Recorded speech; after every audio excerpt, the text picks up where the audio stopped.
नमस्कार, मैं आपकी हिंदी की अध्यापिका फिर से आपका हिंदी की कक्षा में स्वागत करती हूँ। उम्मीद करती हूँ आप सभी स्वस्थ होंगे, खुश होंगे और कक्षा के लिए उत्साहित होंगे। तो आइए बिना देरी के कक्षा की शुरुआत करते हैं। तो बच्चों, आज हम पढ़ने वाले हैं पाठ 3 3 प्रश्न। और इस कहानी की शुरुआत, और यह क्या है बच्चों? एक कहानी है। तो आइए इसकी शुरुआत करते हैं।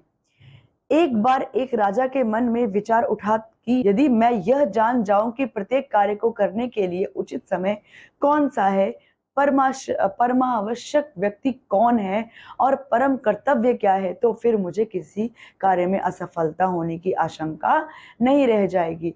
अब बच्चों, एक बार क्या होता है, एक राजा है, उसके मन में यह प्रश्न आता है कि प्रत्येक कार्य को करने के लिए यदि मैं उचित समय जान जाऊं, कौन सा कार्य परमावश्यक है, कौन सा कार्य, कौन सा परम कर्तव्य है, क्या मुझे, कब मुझे सफलता मिलेगी, कब नहीं मिलेगी, तो क्या होगा, मेरे असफल होने के जो चांस है, असफल होने की जो मेरी शंका है वह कम हो जाएगी, मतलब वह नहीं रह जाएगी। ठीक है बच्चों, यह विचार उठते ही उसने अपने राज्य भर में ढिंढोरा पिटवा दिया कि जो आदमी मुझे 3 बातों की शिक्षा देगा उसे मैं बहुत बड़ा पुरस्कार दूंगी। क्या अभी ढिंढोरा पिटवा दिया राजा ने? ठीक है, फिर क्या होता है बच्चों, यह समाचार पाकर राजा के पास पंडित लोग आने लगे, परंतु सभी ने उसके प्रश्नों के भिन्न भिन्न उत्तर दिए। पहले प्रश्न के उत्तर में किसी ने कहा कि प्रत्येक कार्य के लिए उचित समय जानने के हेतु मनुष्य को अपने दिवसों और मासों का, वर्षों का कार्यक्रम निर्धारित कर लेना चाहिए और ठीक उसी के अनुसार समय व्यतीत करना चाहिए। इसी ढंग से प्रत्येक कार्य अपने ठीक समय पर हो सकता है। दूसरे लोगों ने कहा कि प्रत्येक कार्य करने के लिए पहले से समय निर्धारित करना लेना असंभव है। अब देखो बच्चों, समाचार पाकर के सभी पंडित आकर के वहां बैठ गए और उन पंडितों ने क्या किया, फिर से ज्ञान देना, उनके उत्तर देना शुरू कर दिया महाराज के। फिर महाराज ने कहा कि किसी ने कहा कि आप पहले से ही सारे किए जाने वाले कार्यों के महीनों और हफ्तों पहले से सूची बना लीजिए और उसके अनुसार कार्य कीजिए। और तो किसी ने कहा पूर्व सूची बना करके कार्य करने से कोई लाभ नहीं होगा। ठीक है बच्चों, मनुष्य को चाहिए कि अनावश्यक कार्यों में समय न लगाकर अपने नित्य के कार्यों की ओर ध्यान दे। राजा अकेला उचित रूप से प्रत्येक कार्य के लिए समय निश्चित नहीं कर सकता, उसे पंडितों की एक समिति बनानी चाहिए। मतलब अब देखो क्या होता है बच्चों, मनुष्य को चाहिए, एक पंडित कहते हैं कि मनुष्य को चाहिए कि आवश्यक कर्मों में, अनावश्यक कार्यों में समय न लगा करके अपने नित्य कार्यों की ओर ध्यान देना चाहिए। राजा अकेला उचित रूप से प्रत्येक कार्य के लिए समय निश्चित नहीं कर सकता, इसीलिए पंडितों की एक समिति होनी चाहिए राज दरबार में। ठीक है बच्चों, अब क्या है, वह समिति उसे प्रत्येक कार्य के लिए समय निश्चित करने में सहायक होगी। परंतु कुछ अन्य लोगों ने भी यह बताया कि बहुत से ऐसे कार्य हैं जिन पर समिति की सम्मति की प्रतीक्षा नहीं की जा सकती। उनके विषय में तुरंत निर्णय कर लेना आवश्यक है और यह निर्णय करने के लिए भविष्य का ज्ञान होने की जरूरत है और भविष्य का ज्ञान केवल तांत्रिकों को होता है। अतः प्रत्येक कार्य के लिए उचित समय बताने के लिए तांत्रिकों की समिति लेनी चाहिए। अब बच्चों देखो क्या होता है, प्रत्येक कार्य के लिए जो पंडित लोगों का समूह होता है वह कहता है कि प्रत्येक कार्य करने के लिए राजा को एक ऐसा समूह चाहिए जो समय समय पर उन कार्य की याद दिलाता रहे।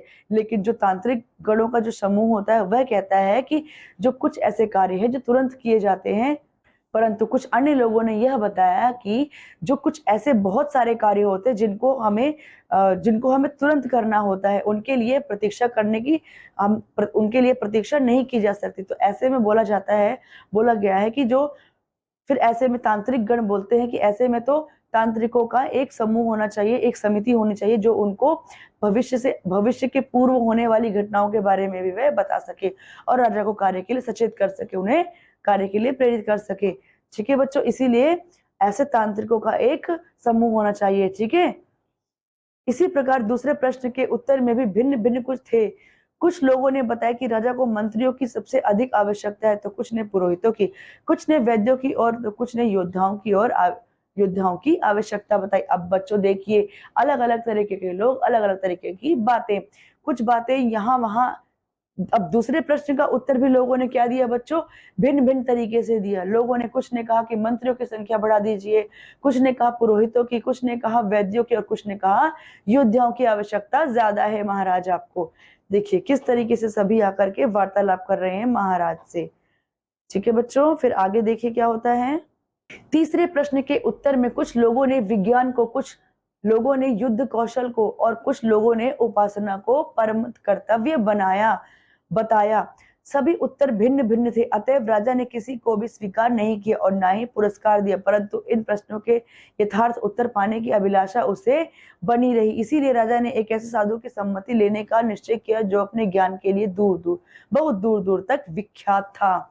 अब देखिए तीसरे प्रश्न में भी भिन्न भिन्न तरीके के उत्तर मिलते हैं, जिनको पा करके राजा जो है वह संतुष्ट नहीं होता और किसी को इनाम भी नहीं देता, ना ही किसी की मंडली बनाता है, ना किसी की बात सुनता है। फिर वह क्या कहता है कि एक ऐसे यथार्थ उसमें यह अभिलाषा बनी ही रही कि वह तीनों प्रश्नों का उत्तर जान सके। इसीलिए राजा ने एक ऐसे साधु की सम्मति लेने का निश्चय किया जो दूर दूर तक जो बहुत प्रविख्यात हो। ठीक है बच्चों, साधु एक जंगल में रहता था। जंगल छोड़कर वह कभी बाहर नहीं जाता था और केवल साधारण लोगों से भेंट करता था। इसीलिए राजा सादे वस्त्र पहने साधु की कंदरा में कुछ दूरी पर अपने घोड़े से उतर गया और अंगरक्षकों को पीछे छोड़कर अकेला साधु के पास गया। एक साधु एक जंगल में कंदरा में रहते थे। वह किसी राजसी व्यक्ति से नहीं मिलते थे, वह केवल साधारण व्यक्तियों से ही मिलते थे। इसीलिए राजा ने अपनी जो वेशभूषा है वह साधारण बनाई, अपने अंगरक्षकों को पीछे छोड़ा, अपने घोड़े से भी कुछ दूरी पर उतर गया। ऐसा करके वह आगे बढ़ा ऋषि के कंदरे में, यानी कि गुफा में। अब देखिए बच्चों, जिस समय राजा वहां पहुंचा, साधु अपनी कुटी के सामने धरती गोड़ रहा था। साधु ने राजा को देखकर उसका स्वागत किया और वह अपने काम में लगा रहा। साधु दुर्बल और कमजोर था। अपनी कुदाली से थोड़ी थोड़ी धरती खोदकर वह रुक रुक कर दम लिया करता था। मतलब देखो, साधु को जब उन्होंने महाराज ने देखा तो वह क्या थे, कमजोर से एक साधु थे जो अपनी गुफा के बाहर कुदाल से खोद रहे थे। वह इतने कमजोर थे कि थोड़ा थोड़ा खोदते फिर हाँफने लगते, फिर थोड़ा थोड़ा खोदते फिर हाँफने लगते। फिर बच्चों, राजा उसके निकट जाकर बोला, ज्ञानी साधु, मैं आपके पास 3 प्रश्नों के उत्तर पाने की आशा से आया हूँ। उचित कार्य को करने के लिए उचित समय कौन सा है?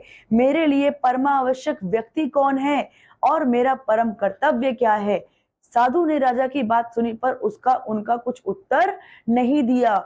उसने अपने हाथ से पसीना पोंछा और फिर उसे गोड़ना आरंभ कर दिया और फिर से गोड़ना शुरू कर दिया। मतलब जो राजा था ना, उसने ऋषि से वो तीनों प्रश्न पूछे कि सबसे उचित समय क्या है, सबसे मेरे लिए परमा आवश्यक व्यक्ति क्या है, और मेरा परम कर्तव्य क्या है। लेकिन साधु ने उसे कुछ भी जवाब नहीं दिया, अपना पसीना पोंछा और फिर से कुदाल चलाना आरंभ कर दिया। राजा ने कहा, आप थक गए हैं, लाइए मुझे कुदाली दीजिए, थोड़ी देर मैं आपका काम कर दूं। साधु ने धन्यवाद कहकर कुदाली राजा को दे दी और खुद धरती पर बैठ गया। ठीक है बच्चों, अब राजा ने क्या कहा, आप थक गए होंगे, लाइए मैं आपकी कुदाल से थोड़ी देर मैं खोद देता हूँ। फिर धन्यवाद बोला साधु ने और उसको अपनी कुदाल दे दी और खुद धरती पर बैठ गया। कौन बच्चों? साधु। 2 क्यारियां गोड़ चुकने के बाद राजा ने हाथ रोका और अपने प्रश्नों को दोहराया। साधु ने फिर कुछ उत्तर नहीं दिया। उठकर उसने कुदाली के लिए हाथ बढ़ाया और कहा, अब तुम दम ले लो, लाओ मैं थोड़ा सा श्रम कर लूं। फिर क्या था बच्चों, फिर उसने तीनों प्रश्न दोहराए, लेकिन इस बार भी जो साधु ने कोई जवाब नहीं दिया और उसने कहा, लाओ मैं थोड़ा सा श्रम कर लेता हूँ, तुम आराम कर लो। परंतु राजा ने कुदाली ना लौटाई, वह धरती गोड़ता ही रहा। 1 घंटा बीत गया, 2 घंटे बीत गया, सूर्य वृक्षों के पीछे छुपने लगा। अंत में राजा ने कुदाली को धरती मारकर, हे ज्ञानी पुरुष, मैं अपने प्रश्नों का उत्तर पाने आपके पास आया हूँ। यदि आप उत्तर नहीं देना चाहते तो वैसे कह दीजिए, जिससे मैं घर लौट जाऊं। जब उस ऋषि ने उससे कुदाली मांगी तो उन्होंने वो नहीं दिया, उन्होंने नहीं रोका, उन्होंने खोदना नहीं रोका। 1 घंटे, 2 घंटे, 3 घंटे, अब शाम हो चली, वृक्षों के नीचे सूर्य भी जो छुप गया। फिर क्या था, फिर एक बार अंतिम में जो राजा था उसने कुदाली को जमीन पे मारते हुए कहा कि हे ऋषिवर, मैं आपसे 3 प्रश्नों के उत्तर जानने आया हूं। अगर आप उत्तर नहीं दे सकते तो सीधे सीधे मुझे मना कर दीजिए ताकि मैं अपने घर चला जाऊं। साधु ने कहा, देखो कोई दौड़ा हुआ यहाँ आ रहा है, आओ उसे देखें। साधु ने क्या कहा, कोई दौड़ा हुआ आ रहा है, आओ उसे देखते हैं। राजा ने घूम कर देखा, एक डड़ियल आदमी जंगल से दौड़ता हुआ आ रहा है। वह अपने हाथों से अपना पेट दबाए हुए था, उसके हाथों के नीचे से रुधिर बह रहा था। अब वह राजा के निकट पहुंचा तो धीमे अस्फुट शब्दों में कुछ कहता हुआ मूर्छित होकर गिर पड़ा। राजा और साधु ने मिलकर उसके कपड़े खोले और उसके पेट में एक बड़ा सा घाव था। राजा ने उसे अच्छी तरह धोया, परंतु रुधिर ना रुका। राजा ने बार बार गर्म रक्त की में भीगी पट्टी खोली और घाव को धोकर फिर से पट्टी बांधी। अंत में रुधिर का स्राव बंद हुआ और मनुष्य को चैन मिला। तब उसने पीने के लिए कुछ पानी मांगा। अब देखिए बच्चों, ऐसी ही बातें चल रही थी, पर सामने से एक जंगलों से दौड़ता हुआ एक डड़ियल आदमी आता है अपना पेट पकड़े हुए, और उसके पेट से खून निकल रहा होता है। तो साधु बोलता है, आओ चलो इस व्यक्ति को देखते हैं कैसे आ रहा है। फिर वह दोनों जाते हैं, वो पाते हैं कि वो उसके पेट से खून निकल, उसके पेट में बहुत बड़ा घाव होता है और वह बेहोश होकर कुछ अस्फुट शब्दों में बोलना चाहता है, लेकिन वो बोल नहीं पाता और मूर्छित होकर गिर जाता है। फिर राजा उसके घाव साफ करता है, फिर वो खून में सन जाती है पट्टी, फिर साफ करता है। फिर ऐसा कर उसने बहुत बार किया, अंत में जाकर उसका खून रुक गया और उसको बहुत राहत की सांस मिली। तब उसने पीने के लिए कुछ पानी मांगा। राजा ने उसे ताजा पानी लाकर पिलाया। इस बीच सूर्यास्त हो चुका था और ठंडक हो आई थी। अतएव साधु की सहायता से राजा घायल आदमी को कुटी के भीतर ले गया और वहां उसे बिस्तर पर लिटा दिया। बिस्तर पर लेटने के पश्चात उस मनुष्य ने अपनी आंखें बंद की कर ली और वह चुपचाप पड़ा रहा। फिर क्या था, साधु की मदद करते करते वह क्या हुआ, उसको यह मौका मिल पाया कि वह उस घायल आदमी की मदद कर सके, और वह उसे उठा करके कुटी के अंदर ले गया। उसने वहां उसको लिटा दिया, पानी पिलाया, और ऐसा करते करते चुपचाप वह वहीं लेट गया, चुपचाप वो वहीं पड़ा रहा। राजा भी पैदल चलने के कारण और परिश्रम करने के कारण इतना थक गया था कि वह भी द्वार के सहारे लेटा और सो गया। उसे गहरी नींद आ गई। गर्मी की छोटी रात शीघ्र ही बीत गई। जब वह सवेरे उठा तो कुछ देर तक उसे समझ में नहीं आया कि मैं कहाँ हूँ। थोड़ी देर बाद उसने अपरिचित डड़ियल व्यक्ति का हाल भी मालूम हुआ, जो बिस्तर पर लेटा हुआ बड़ी एकाग्रता से राजा की ओर दृष्टि लगाए हुए था। थका हुआ था क्योंकि राजा बच्चों, और वो भी एक एक दीवार का सहारा लेके, वो भी क्या हुआ बच्चा, वहां पर खंबे का सहारा लेकर के सो गया। गर्मियों की सुबह थी, जल्दी रात खत्म हो गई, सुबह जल्दी हो गई। उसे कुछ समझ में नहीं आया वो कहाँ है, क्या कर रहा है। जो डड़ियल आदमी था जिसकी उसने मदद की थी, वह भी उसे बड़ी अच्छी नजरों से देख रहा था। जब दाढ़ी वाले पुरुष ने देखा कि वह राजा जगा हुआ है और मेरी ओर देख रहा है, तो उसने दुर्बल स्वर में कहा, मुझे क्षमा करो। अब देखो, राजा ने जब दड़ियर आदमी ने देखा कि राजा जग गया है और वो मेरी तरफ देख रहा है, तो उसने कहा कि मुझे क्षमा करो। किसने कहा बच्चों? डड़ियल आदमी ने कहा। राजा ने कहा, मैं तुम्हें नहीं जानता भी नहीं, फिर तुमने मेरा कोई अपराध भी नहीं किया, किसके लिए मैं तुम्हें क्षमा करूं? तुम मुझे जानते नहीं, लेकिन मैं तुम्हें जानता हूं। तुम्हारा वह शत्रु हूं जिससे तुम्हें बदला लेने के लिए प्रतिज्ञा की थी, जिसने तुमसे बदला लेने के लिए बच्चों प्रतिज्ञा की थी। ऐसा उसने परिचय दिया कि इस डड़ियल आदमी ने। ठीक है, यह कारण है कि तुमने मेरे भाई का वध किया और उसकी जायदाद हड़प अपहृत कर ली। कारण यह है कि, और किस कारण वह उसका दुश्मन बना, क्योंकि राजा ने क्या कहा कि राजा से उसने आदमी ने क्या कहा कि तुमने मेरे भाई का वध किया और उसकी सारी संपत्ति को हड़प लिया, जब्त कर लिए। मुझे मालूम हुआ कि तुम साधु के पास अकेले गए हो, तो मैंने निश्चय किया कि अब लौटेंगे तब तुम्हारी हत्या कर जब लौटोगे तब तुम्हारी हत्या करूंगा। परंतु दिन बीत गया और तुम लौटे नहीं। इसीलिए मैं तुम्हें ढूंढने के लिए अपने गुप्त स्थान से निकला और तुम्हारे अंगरक्षकों का सामना हो गया, और उन्होंने मुझे पहचान कर घायल कर दिया। किसने घायल किया था बच्चों? राजा के रक्षकों ने। और ये कौन था? राजा को मारने आया था, क्योंकि राजा साधु के पास अकेले आया था, निहत्था। इसीलिए उसने सोचा कि जब ये वापस आएगा तब इसे मैं रास्ते में ही जान से मार दूंगा। मैं उनसे बचकर भागा अवश्य, लेकिन यदि तुमने मेरे घाव की पट्टी ना की होती तो रुधिर निकलने के कारण मैं अवश्य मर जाता। मैंने तुम्हें मारना चाहा था, लेकिन तुमने मेरी जान बचाई। यदि अब मैं जीऊं तो, और तुम्हारी ऐसी इच्छा हो, मैं तुम्हारे सबसे सच्चा गुलाम होकर रहूंगा और अपने पुत्रों को भी इसी बात की आज्ञा दूंगा। मुझे क्षमा करें। अब जो डड़ियल आदमी था, वह अपने गुनाह को कबूल करते हुए कहता है कि आप मुझे अपना गुलाम बना लीजिए, मैं आपकी सेवा करूंगा, मेरे बाद मेरे पुत्र व बच्चे भी आपकी सेवा करेंगे। क्योंकि अगर मैं अंगरक्षकों से बच करके मैं भाग भी आया था, मेरे पेट से लेकिन बहुत रुधिर चल रहा था, अगर वह नहीं बहता, आप उसे नहीं रोकते, तो मैं स्वतः ही मर जाता था। तो आपने मेरी जान बचाई है। ठीक है बच्चों, अपने शत्रु से इस प्रकार सहज में सुलझ जाने से तथा मित्र लाभ से राजा को बड़ी प्रसन्नता हुई। मतलब बच्चों, जो शत्रु इस प्रकार सुलझ गया और इस प्रकार से सहजता के साथ सुलझ गया, और मित्र लाभ से उसे मित्र लाभ से राजा को बड़ी प्रसन्नता हुई। मतलब वह बहुत प्रसन्न हुआ कि वो जो इसे मारने आ रहा था उसने उसी को ही बचाया है। राजा ने उसे क्षमा कर दिया और मैंने अपने नौकरों और कहा, मैं अपने नौकरों को तथा वैद्य को तुम्हारी शुश्रूषा के लिए भेजूंगा। राजा ने उसकी जजात लौटा देने का भी वचन दिया। अब क्या था बच्चों, उन्होंने उसकी जान तो बख्शी और यह भी कहा कि मैं तुम्हें तुम्हारी जजात लौटा दूंगा और अपने वैद्यों को ही भेजूंगा ताकि तुम्हारा अच्छे से इलाज कर सके। ठीक है बच्चों, इस प्रकार घायल व्यक्ति से विदा होकर राजा बाहर आया और साधु को देखने लगा। लौटने से पूर्व वह एक बार फिर अपने प्रश्नों के उत्तर के लिए साधु से प्रार्थना करना चाहता था। साधु बाहर घुटनों के बल खड़ा होकर पिछले दिन गोदी हुई क्यारियों के में बीज बो रहा था।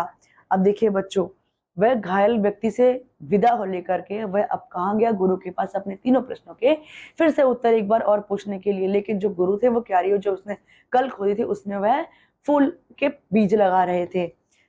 ठीक है, राजा उसके निकट जाकर बोला, हे ज्ञानी पुरुष, अपने प्रश्नों के उत्तर के लिए मैं आपसे अंतिम बार प्रार्थना करता हूँ। अपने दुबले पैरों की उस भांति टिकाए हुए सिर अपने दुबले पैरों को उसी भांति टिकाए हुए सिर ऊपर उठाकर साधु ने कहा, तुम्हें उत्तर मिल चुका है। अब जब राजा ने कहा कि हे महानेवर, हे ऋषिवर, मुझे उत्तर दीजिए, मैं आपसे आखिरी बार पूछता हूँ, मुझे मेरे प्रश्नों का उत्तर दीजिए। तो ऋषि क्या बोलते, तुम्हें तुम्हारा उत्तर मिल चुका है। उसी तरीके से पैरों को क्यारियों में गड्ढों में गड़ाए हुए। साधु ने कहा, तुमने नहीं समझा मेरी दुर्बलता, पर यदि तुम कल तरस नहीं खाते और मेरी क्यारियां बिना खोदे लौट जाते तो यह मनुष्य तुम पर आक्रमण करता और तुम उस समय पछताते कि मैं साधु के पास क्यों नहीं ठहर रहा। फिर साधु ने कहा, तुमने नहीं समझा मेरी दुर्बलता, पर यदि तुम तरस ना खाते और मेरी क्यारियां ना खोदते और तुम वापस जाते तो तुम्हें क्या होता, वह डड़ियल आदमी अपने तीर कमाने से तुम्हें मार डालता। ठीक है बच्चों, उसके बाद क्या बोलता है, और तुम पछताते कि तुम क्यों थोड़ी देर साधु के पास ठहर नहीं गए। तुम्हारा सबसे मूल्यवान समय वह था जबकि तुम धरती खोद रहे थे। तुम्हारा सबसे मूल्यवान समय क्या था बच्चों, साधु ने बताया कि जब तुम धरती खोद रहे थे तब तुम्हारा क्या था, सबसे मूल्यवान समय था। ठीक है, सबसे आवश्यक व्यक्ति मैं था और मेरा उपकार करना तुम्हारा सबसे परम कर्तव्य था। उसके बाद जब वह आदमी हम लोगों की ओर दौड़ा हुआ आया तब उसने सबसे मूल्यवान समय तुम्हारे लिए वह था जब तुम उसकी शुश्रूषा कर रहे थे। मतलब बच्चों, उन्होंने बताया कि सबसे महत्वपूर्ण समय वह था जब आप क्यारियां खोद रहे थे, और सबसे महत्वपूर्ण व्यक्ति वो था जो कि मैं था। सबसे महत्वपूर्ण व्यक्ति मैं था क्योंकि तुम मेरे ऊपर परम कर्तव्य से परोपकार कर रहे थे। और उसके बाद जो दौड़ा दौड़ा तुम्हारे पास घायल व्यक्ति आया था, सबसे मूल्यवान समय तुम्हारे लिए वह था जब तुम उसकी शुश्रूषा कर रहे थे, क्योंकि यदि तुमने उसकी मरहम पट्टी ना की होती तो वह तुमसे मैत्री भाव किए बिना ही मर जाता। वही तुम्हारे लिए परम आवश्यक व्यक्ति था और उसके लिए जो तुमने किया वही तुम्हारा परम कर्तव्य था। मतलब अगर तुम उसको नहीं बचाते तो तुमसे शत्रु भाव लिए ही वह मर जाता, और तुमने उसको बचाया, वही तुम्हारा परम कर्तव्य था। इसीलिए यह ध्यान रखो कि वर्तमान समय ही सबसे आवश्यक समय है। इसीलिए ध्यान रखो कि जो समय वर्तमान में चल रहा है वही समय क्या है बच्चों, बहुत ही महत्वपूर्ण आवश्यक समय है। वर्तमान समय परम आवश्यक इसलिए है कि इसी समय पर तुम्हें अधिकार है, क्योंकि इसी समय पर तुम्हें अधिकार है। अब वर्तमान समय क्यों महत्वपूर्ण है, क्योंकि इसी पर हमारा अधिकार होता है, यही हमारे वश में होता है। परम आवश्यक व्यक्ति वही है जिसके साथ तुम हो। कोई नहीं जानता कि किसी दूसरे से तुम्हारी भेंट हो या ना हो, और उस पर उपकार करना ही तुम्हारा परम आवश्यक कर्तव्य है। अब देखो, सबसे महत्वपूर्ण व्यक्ति वही जिसे तुम नहीं जानते और निस्वार्थ भाव से उसके साथ रहते हैं, उसकी सेवा करते हैं। और सबसे परम कर्तव्य वह है कि जो तुम औरों पर उपकार करना नहीं भूलते, वह क्या है, तुम्हारा परम आवश्यक कर्तव्य है। क्योंकि इसी हेतु मनुष्य संसार में जन्म लेता है। ठीक है बच्चों, और इससे हमें क्या शिक्षा मिलती है, इससे हमें शिक्षा मिलती है कि हमें वर्तमान समय को ही उचित समय मानते हुए प्रत्येक कार्य को परम कर्तव्य मानकर करना चाहिए। अब हमें क्या इससे शिक्षा मिलती है कि वर्तमान समय को ही हमने उचित समय और महत्वपूर्ण समय मान करके उसमें हमें अपने परम कर्तव्य करने चाहिए। इससे ज्यादा अच्छा समय और कोई नहीं हो सकता। इसीलिए बच्चों, इस शिक्षा के साथ इस कक्षा का यही अंत करते हैं। अब मैं आपसे अगली कक्षा में मिलती हूँ, तब तक के लिए पढ़ते रहिए। धन्यवाद।